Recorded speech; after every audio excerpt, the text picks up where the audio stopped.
ನಮಸ್ತೆ ಸ್ನೇಹಿತರೆ, ನಾನು ದಿನೇಶ್ ಕೊಕ್ಕಡ, ಕೃಷಿ ಖುಷಿ ಚಾನಲ್ನ ಹೊಸ ವಿಡಿಯೋಗೆ ನಿಮಗೆಲ್ಲ ಸ್ವಾಗತ. ನೋಡಿ ಸ್ನೇಹಿತರೆ, ನಾನೀಗ 1.5 kg ಮೈಲು ತುತ್ತನ್ನು ನೀರಿನಲ್ಲಿ ಕರಗಲಿಕ್ಕೆ ಇಟ್ಟಿದ್ದೇನೆ. ನೋಡಿ, ಕೆಲವರು ಇದಕ್ಕೆ ತುಂಬ ಕಷ್ಟಪಡ್ತಾರೆ. ಈ ಮೈಲು ತುತ್ತನ್ನು ಗೋಣಿಗೆ ಹಾಕಿ ಅದಕ್ಕೆ ತುಂಬ ನರಕ ಬರ್ತದೆ. ನೋಡಿ, ಅತಿ ಸರಳವಾಗಿ ಮಾಡಲಿಕ್ಕೆ ಆಗ್ತದೆ. ಅದೇ ನಾವು ಪ್ಲಾಸ್ಟಿಕ್ ತೊಟ್ಟೆಯಲ್ಲಿ ಬರ್ತದೆ ನೋಡಿ, ಅದಕ್ಕೆ ನಾವು ತೂತು ಮಾಡಿ ಇದರಿಂದ ಅರ್ಧ kg ತೆಗೆದಿದ್ದೇನೆ. ಇಲ್ಲಿ ನೋಡಿ, ಕಬ್ಬಿಣ ರಾಡ್ಗೆ ಹೀಗೆ ಸಿಕ್ಕಿಸಿ ಇದಕ್ಕೆ ಒಂದು 5-6 ತೂತು ಮಾಡಿದರೆ ಆಯಿತು ಅಡಿಯಿಂದ. ನೋಡಿ, ರಾತ್ರಿ ನಾವು ಹಾಕಿಟ್ರೆ ಬೆಳಿಗ್ಗೆ ಆಗುವಾಗ ಚೆನ್ನಾಗಿ ಕರಗಿರ್ತದೆ. ಇದಕ್ಕೇನು ಜಾಸ್ತಿ ಅಂತ ತಲೆಗೆಡಿಸುವ ಅಗತ್ಯ ಇಲ್ಲ ಸ್ನೇಹಿತರೆ. ಇದರಲ್ಲಿ 10 ಲೀಟ್ರ್ ನೀರಿಗೆ ನಾನು 1.5 kg ಮೈಲು ತುತ್ತು ಹಾಕಿ ಕರಗಿಸ್ಲಿಕ್ಕೆ ಇಟ್ಟಿದ್ದೇನೆ. ಹಾಗೆ ನೋಡಿ, ಇಲ್ಲಿ ನಾನು ಈ ಸಲ ಚಿಪ್ಪು ಸುಣ್ಣ ತೆಕ್ಕೊಂಡಿದ್ದೇನೆ. ಚಿಪ್ಪು ಸುಣ್ಣ ತೆಕ್ಕೊಂಡು ಬಿಸಿ ನೀರಿಗೆ ಹಾಕಿ ಚೆನ್ನಾಗಿ ಬೇಯಿಸಿ ಇಟ್ಟಿದ್ದೇನೆ.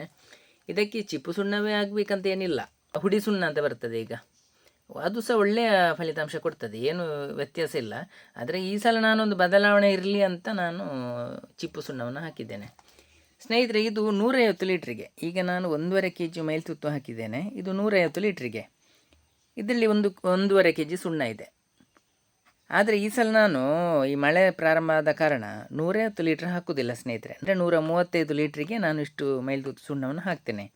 ಯಾಕೆ ಗೊತ್ತುಂಟಾ, ನಾವು ಮದ್ದು ಬಿಡ್ತಾ ಇರುವಾಗ ಎಲ್ಲಿಯಾದರೂ ಮಳೆ ಬಂದರೆ ಈ ಗೊನೆ ಒದ್ದೆ ಆಗ್ತದೆ. ಅದೇ ಸಮಯದಲ್ಲಿ ನಾವು ನಿಲ್ಲಿಸಬೇಕಂತಿಲ್ಲ, ಒಣಗುವವರೆಗೆ ನಿಲ್ಲಿಸಬೇಕಂತಿಲ್ಲ. ನಾವು ಮದ್ದು ಹೊಡಿತಲೇ ಇರ್ಬೋದು.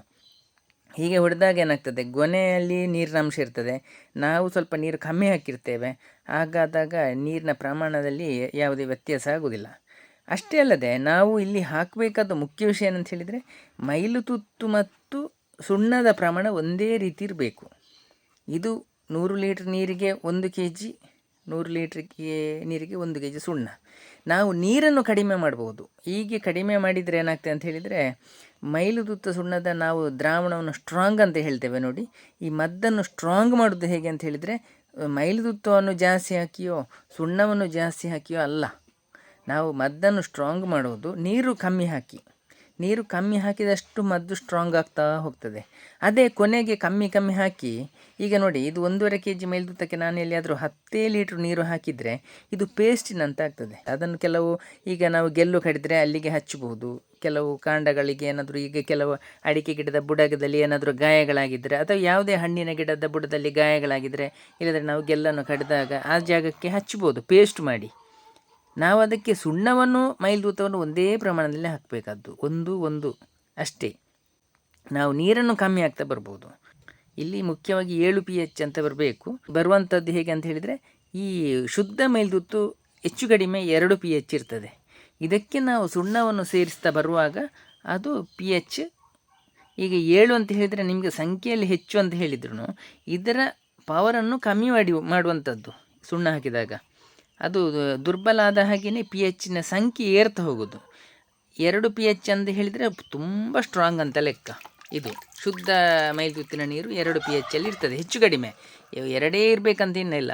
ಇದು ಕಳಪೆ ಗುಣಮಟ್ಟದ್ದಾದರೆ 4-5 pH ಅಲ್ಲೇ ಇರ್ತದೆ. ನಾವು ಸುಣ್ಣ ಹಾಕುವುದು ಯಾಕಂತ ಹೇಳಿದರೆ, ಮೈಲು ತುತ್ತಿನ pH ಅನ್ನು ಕಮ್ಮಿ ಮಾಡಲಿಕ್ಕೆ.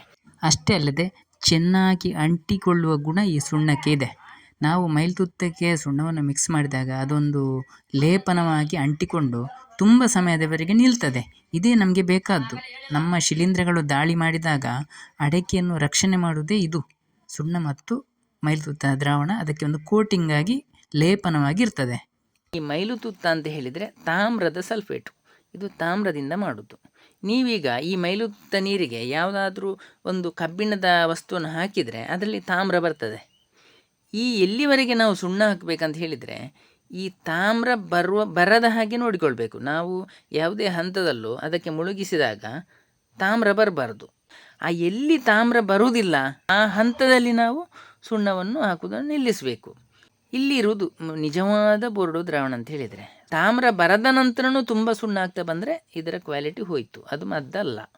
ಇಲ್ಲಿ ಜನರು ಏನು ಮಾಡ್ತಿದ್ದಾರೆ, 1 kg ಮೈಲು ತುತ್ತಕ್ಕೆ 2 kg ಸುಣ್ಣ ಹಾಕಿದರೆ ಅದು ತಾಮ್ರ ನಿಲ್ಲುವ ಹಂತವನ್ನು ದಾಟಿ ತುಂಬ ಜಾಸ್ತಿ ಆಗ್ತದೆ.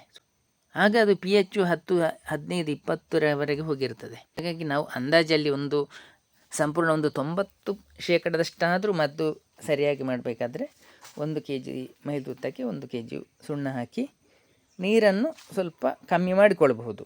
ಗಟರ್ ಪಂಪ್ ಅಂತ ಒಂದು ಬರ್ತಿತ್ತು, ಕೈಯಲ್ಲಿ ನಾವು ಗಾಳಿ ಹಾಕಿ ಹಾಕಿ ಹಾಕಿ ಮದ್ದು ಬಿಡಬೇಕಾಗಿತ್ತು. ಅದರಲ್ಲಿ ಜಾಸ್ತಿ ಪ್ರೆಷರ್ ಇರ್ತಿರಲಿಲ್ಲ, ಸರಿಯಾಗಿ ಮದ್ದು ಹೋಗ್ತಿರಲಿಲ್ಲ, ಅಂತೂ ಅದೇ ನಡೀತಿತ್ತು. ಈಗ ಅತ್ಯಾಧುನಿಕವಾಗಿ ಇಂತಹ ಯಂತ್ರಗಳೆಲ್ಲ ಬಂದಿದೆ. ಇದರಲ್ಲಿ ತುಂಬ ವಿವಿಧ ರೀತಿಗಳದ್ದಿದೆ. ದೊಡ್ಡದವರಿಗೆಲ್ಲ, ಜಾಸ್ತಿ ಅಡಿಕೆ ಇದ್ದವರಿಗೆಲ್ಲ 3-4 ಜನರು ಬಿಡುವಂತಹ ದೊಡ್ಡ ಯಂತ್ರ ಸಿಗ್ತದೆ.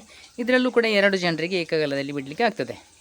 ಆದರೆ ಸ್ನೇಹಿತರೆ, ಇಲ್ಲಿರುವಂಥ ಮುಖ್ಯ ವಿಷಯ ಏನಂತ ಹೇಳಿದರೆ, ಇಂಥ ಯಂತ್ರಗಳು ನಮ್ಮ ಕಾರು ಬೈಕಿನಾಗೆ ಅಲ್ಲ. ಇದು ಯಾವಾಗ ಕೈ ಕೊಡ್ತದೆ ಅಂತ ನಮಗೆ ಹೇಳಲಿಕ್ಕೆ ಆಗೋದಿಲ್ಲ. ಹಾಗಾಗಿ ನಾವೇನು ಮಾಡಬೇಕು, ಮದ್ದು ಬಿಡಲಿಕ್ಕೆ 10 ದಿನಕ್ಕೆ ಮೊದಲು ಇದನ್ನು ಸರ್ವಿಸ್ ಮಾಡಿ ಇಟ್ಟಿರಬೇಕು. ಯಾಕೆ 10 ದಿನಕ್ಕೆ ಮೊದಲು ಕೊಟ್ಟಿರಬೇಕಂತ ಹೇಳಿದರೆ, ಈಗ ಮದ್ದು ಬಿಡುವ ಸಮಯದಲ್ಲಿ ಎಲ್ಲ ಕೃಷಿಕರು ಫುಲ್ಲು ಅದೇ ಕೆಲಸ, ಹಾಳಾಗ್ತಾ ಇರ್ತದೆ, ರಿಪೇರಿ ಮಾಡೋದು. ನಾವು ನಮ್ಮದನ್ನು ಅಲ್ಲಿ ಎತ್ತಿಕೊಂಡು ಹೋದರೆ ಅವರು 10 ದಿನ ಕಳೆದೇ ಬರಲಿಕ್ಕೆ ಹೇಳ್ತಾರೆ ಕೆಲವು ಸಲ. ಈ ಬೋರ್ಡ ದ್ರಾವಣ ಅಂತ ಹೇಳಿದರೆ ತುಂಬ ದುಬಾರಿ ಆಗ್ತದೆ ಈಗಿನ ಕಾಲದಲ್ಲಿ. ಯಾಕಂತ ಹೇಳಿದರೆ ಮೈಲ್ತುತ್ತಕ್ಕೆ ಮತ್ತು ಸುಣ್ಣಕ್ಕೆ ತುಂಬ ರೇಟ್ ಇದೆ, ಸ್ವಲ್ಪ ದುಬಾರಿ ಆಗ್ತದೆ. ಮತ್ತು ಅದೇ ದಿನ ನಾವು ಮದ್ದನ್ನು ಬಿಡಬೇಕಾಗ್ತದೆ, ಮರುದಿನಕ್ಕೆ ಅದರ ಗುಣಮಟ್ಟ ಕಳೆದುಕೊಂಡಿರ್ತದೆ. ಹಾಗಾಗಿ ನಮ್ಮ ಯಂತ್ರವೆಲ್ಲ ಸುಸ್ಥಿತಿಯಲ್ಲಿ ಇಡಬೇಕಾದ್ರೆ ನಾವು ಮೊದಲೇ ಅದನ್ನು ಸರ್ವಿಸ್ ಎಲ್ಲ ಮಾಡಿಸಿ ನೀಟಾಗಿ ಇಟ್ಕೊಳ್ಬೇಕು. ಕೆಲವು ಕೃಷಿಕರಿಗೆ ಒಂದು ಸಮಸ್ಯೆ ಅನುಭವಕ್ಕೆ ಬಂದಿರ್ಬೋದು. ಏನಂತ ಹೇಳಿದರೆ, ನಾವು ಮೈಲ್ತುತ್ತ ಮತ್ತು ಸುಣ್ಣವನ್ನು ಮಿಕ್ಸ್ ಮಾಡಿದ ನಂತರ ಕೆಲವೇ ಸಮಯದಲ್ಲಿ ನೀರು ಮೇಲೆ ನಿಲ್ತದೆ, ಆನಂತರ ಸುಣ್ಣ ಮತ್ತು ಮೈಲ್ತುತ್ತದ ಮಿಶ್ರಣ ಅಡಿಯಲ್ಲಿ ಗಟ್ಟಿಯಾಗಿ ನಿಲ್ತದೆ. ಹೀಗೆ ಆದರೆ ನಮಗೆ ಮದ್ದು ಬಿಡಲಿಕ್ಕೆ ತುಂಬ ಕಷ್ಟ. ನಾವು ಇದಕ್ಕಾಗಿ ಮೈಲುತುತ್ತ ಮತ್ತು ಸುಣ್ಣದ ನೀರನ್ನು ಏಕಕಾಲದಲ್ಲಿ ಕದಡಿಸ್ತಾ ಸುರಿಬೇಕು ಸ್ನೇಹಿತರೆ. ಹೀಗಾದಾಗ ಯಾವುದೇ ಕಾರಣಕ್ಕೂ ಅದು ಬೇರೆ ಬೇರೆಯಾಗಿ ತಳಗಟ್ಟಿ ನಿಲ್ಲುವುದಿಲ್ಲ. ಇನ್ನು ಅಡಿಕೆ ಗೊನೆಗೆ ಮದ್ದು ಬಿಡುವಾಗಲೂ ಅಷ್ಟೇ ಸ್ನೇಹಿತರೆ, ನಾವು ಎಷ್ಟೇ ಸರಿಯಾಗಿ ಮದ್ದು ಮಾಡಿದರೂ ಬಿಡುವ ಕ್ರಮ ಸರಿಯಾಗಿಲ್ಲದಿದ್ದರೆ ನಮಗೆ ಸಮಸ್ಯೆ ಖಂಡಿತ ಇದ್ದೇ ಇರ್ತದೆ. ನಾವು ಮದ್ದು ಬಿಡುವಾಗ ಆದಷ್ಟು ಮದ್ದು ಧೂಳಿನ ರೂಪದಲ್ಲಿ ಇರಬೇಕು, ಅಂದರೆ ಸಣ್ಣ ಸಣ್ಣ ಹನಿಗಳಾಗಿ ಪ್ರೆಷರಲ್ಲಿ ಇರಬೇಕು ಮದ್ದು. ಹೀಗಾದರೆ 2 ಲಾಭ ಇದೆ. ಒಂದು, ಅಡಿಕೆಯನ್ನು ಚೆನ್ನಾಗಿ ಅಡಿಕೆಯ ಮೇಲೆ ಅದು ಕೂರ್ತದೆ ಮದ್ದಿನ ಹನಿಗಳು. ಇನ್ನೊಂದು, ಭೂಮಿಗೆ ಬೀಳುವಂಥ ಪ್ರಮೇಯ ತಪ್ತದೆ. ನೆಲಕ್ಕೆ ಬಿದ್ದರೆ ಇದರಲ್ಲಿ ಮೈಲುತುತ್ತದ ಅಂಶ ಮತ್ತು ಸುಣ್ಣದ ಅಂಶ ಇರುವಾಗ ಭೂಮಿಯಲ್ಲಿರುವಂತಹ ಎರೆಹುಳಗಳಿಗೆ, ಇನ್ನಿತರ ಜೀವಿಗಳಿಗೆ ಸ್ವಲ್ಪ ಮಟ್ಟಿನ ಹಾನಿ ಆಗ್ತದೆ ಸ್ನೇಹಿತರೆ. ಆದರೆ ನಮ್ಮ ಮಣ್ಣಿನಲ್ಲಿ ಕಳೆಗಳಿದ್ದರೆ ಯಾವುದೇ ಸಮಸ್ಯೆ ಆಗುವುದಿಲ್ಲ. ನೋಡಿ, ನನ್ನ ತೋಟದಲ್ಲಿ ಕಳೆಗಳಿದ್ದ ಕಾರಣ ಸ್ವಲ್ಪ ಮಟ್ಟಿನ ಹಾನಿಯನ್ನು ಅದು ಕೂಡ ತಪ್ಪಿಸ್ತದೆ. ಅದಕ್ಕಾಗಿ ಯಾವುದೇ ವಿಷಯಕ್ಕೂ ನಮ್ಮ ತೋಟದಲ್ಲಿ ಕಳೆಗಳಿದ್ದರೆ ನಾವು ಪ್ರತಿಯೊಂದು ವಿಷಯದಲ್ಲೂ ನಮಗೆ ಲಾಭ ಅಂತ ಹೇಳಬಹುದು. ಇನ್ನು ಮದ್ದು ಬಿಡೋದು ಹಾಗೆಯೇ ಸ್ನೇಹಿತರೆ, ನಾವು ನುರಿತ ಕಾರ್ಮಿಕರಿಂದಲೇ ಮದ್ದನ್ನು ಹೊಡಿಸಬೇಕಾಗ್ತದೆ. ನಾವು ಬೇಕಾಬಿಟ್ಟಿಯಾಗಿ ಬಿಟ್ಟು ಅಡಿಕೆ ಗಿಡಗಳನ್ನೆಲ್ಲ ಅಲ್ಲಲ್ಲಿ ಬಾಕಿ ಮಾಡಿ ಮದ್ದು ಹೊಡೆದರೆ ರೋಗ ಬಾಧೆಗೆ ಖಂಡಿತ ನಮ್ಮ ಅಡಿಕೆ ಸಿಲುಕ್ತದೆ. ಹಾಗಾಗಿ ಮದ್ದು ಬಿಡುವುದು, ಮದ್ದನ್ನು ತಯಾರಿಸುವುದು, ಪ್ರತಿಯೊಂದು ವಿಷಯದಲ್ಲೂ ನಾವು ಕರಾರುವಕ್ಕಾಗಿ ಮಾಡಿದರೆ ನಮ್ಮ ಅಡಿಕೆ ತೋಟ ರೋಗಮುಕ್ತವಾಗಿ ಖಂಡಿತ ಇರ್ತದೆ.